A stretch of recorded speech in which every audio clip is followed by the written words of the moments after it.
بعض لوگ جو ہے دوسروں کو برے القاب سے پکارتے ہیں، جس کی وجہ سے وہ اگلے شخص کو تکلیف ہوتی ہے، ناراضگی کا اظہار کرتا ہے، تو ایسے القابات سے اجتناب کرنا بہتر ہے۔ کسی کو اندھا کہنا، لولا کہنا،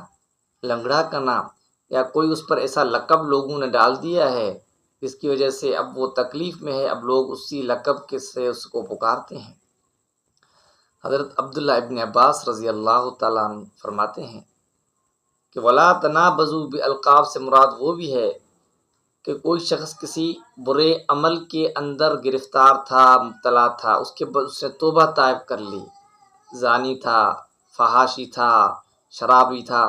اس نے اس برے عمل سے توبہ کر لی، توبہ کرنے کے بعد پھر اس کو اسی برے القاب سے، برے نام سے یاد کرنا، یہ مراد ہے۔ اب کوئی زانی تھا، زنا کرنے کے بعد اس سے توبہ کر لی، اب یہ کہ اس کو اس کا عار دلانا،